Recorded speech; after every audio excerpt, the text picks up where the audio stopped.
वह हम माँ बेटियों को उस हादसे का जिम्मेदार समझता था और मुझे मनहूस कहा करता था।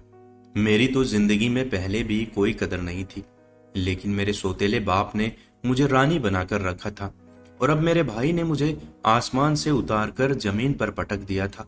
मैं तो उसे अपना भाई ही समझती थी। भले ही वह सौतेला था, लेकिन उसने मुझे कभी भी अपनी बहन नहीं माना था। बाप के देहांत के बाद मेरे बाप की वह छोटी सी किराने की दुकान मेरे भाई के कब्जे में आ गई, जिसने सारी जिंदगी कोई काम ही नहीं किया था। क्योंकि सर पर रोकने टोकने वाला बाप इस दुनिया में नहीं था, तो वह धीरे धीरे बुरी संगत में पड़ गया और 6 महीनों में ही जुए जैसे धंधे में पड़कर उसने वह सारी दुकान बर्बाद कर दी। यहाँ तक कि वह घर भी बेचना पड़ा। अब हम उसी घर में एक किराएदार की तरह रहते थे, लेकिन मेरे भाई ने फिर भी इन सब से कोई सबक नहीं सीखा था। उसका जुआ खेलना बराबर चालू था। घर के हालात अब ऐसे हो चुके थे कि अब कई कई दिन तक एक ही टाइम खाना खाना पड़ता था। इसी बीच मेरी कॉलेज की पढ़ाई भी पूरी हो चुकी थी और अब मुझे अपने रिजल्ट का इंतजार था। घर के हालातों को देखते हुए मैंने भाई से जॉब करने की इजाजत मांगी, तो उसने मुझे जैसे तैसे इजाजत तो दे दी, लेकिन उसने एक दफा भी मुझसे नजर नहीं मिलाई। मैं एक प्राइवेट स्कूल में एक टीचर के तौर पर सिलेक्ट हो गई। वहां पर मेरी तनख्वाह तो अच्छी थी, लेकिन मुझे डर था कि मेरी तनख्वाह को भी मेरा भाई जुए की लत में उड़ा देगा। अभी तक ये मेरा डर ही था और यह डर बेवजह भी नहीं था। जो मैं सोच रही थी वैसा ही हुआ। और जब मुझे मेरी पहली पेमेंट मिली तो वह सारे पैसे मुझसे मेरे भाई ने छीन लिए। बल्कि वह उन पैसों को देखकर भी गुस्से में आ गया और कहने लगा कि पूरे महीने की मेहनत के बदले इतने कम पैसे क्यों लाई हो। उसे किसी भी बात से कोई फर्क नहीं पड़ता था। हर वक्त उसके दिमाग में सिर्फ जुआ ही चलता था। इसलिए मैं चुप रही। जब मेरे पूरे महीने की मेहनत मेरे भाई ने छीन ली, तो मैं साथ ही साथ बच्चों को ट्यूशन पढ़ाना चालू कर दिया। मैंने उन ट्यूशन पढ़ने वाले बच्चों के माँ बाप से बात की और उन्हें अपनी फीस के बदले घर का थोड़ा बहुत राशन देने का कह दिया, ताकि मेरा घर चलता रहे।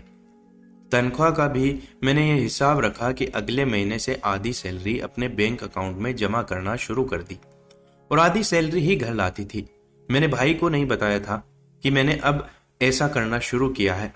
उसे बस इतना ही कहा था कि स्कूल वाले एडमिशन कम होने की वजह से तनख्वाह कम कर दी है। उस पर मेरे भाई को गुस्सा तो बहुत आया, लेकिन मुफ्त के हाथ आते पैसे उसे बुरे नहीं लग रहे थे। मैं जानती थी कि मेरे भाई से मुझे कुछ नहीं मिलेगा, इसलिए मैंने अपने लिए जो कुछ भी करना था अपने ही बलबूते पर करना था। मुझे काम करते हुए 2 साल हो चुके थे और ट्यूशन की मदद से आने वाले राशन की वजह से घर का खाना पीना भी सही चल रहा था। बचे कुछ पैसों से मैं घर का किराया भी दे दिया करती थी। मेरा भाई पूरी तरह से जुआरी हो चुका था और वह अपनी बहन की कमाई पर ही पल रहा था और उसकी कमाई को भी जुए में उड़ा रहा था। यह सिलसिला ऐसे ही चलता रहा, यहाँ तक कि मेरे भाई के सर पर बहुत सारा कर्जा भी चढ़ गया। मैं उसे अपना भाई ही मानती थी और उसका ख्याल भी रखती थी, लेकिन मेरा भाई मुझे गाली के बगैर बात नहीं करता था। मेरी भी मजबूरी थी, क्योंकि अब इस पूरी दुनिया में मेरा कोई भी नहीं था जो मेरे सर पर हाथ रखता। कर्ज की वजह से भाई अब ज्यादातर घर में ही रहने लगा और उसे जुआ खेलने के लिए ज्यादा पैसे नहीं मिलते थे।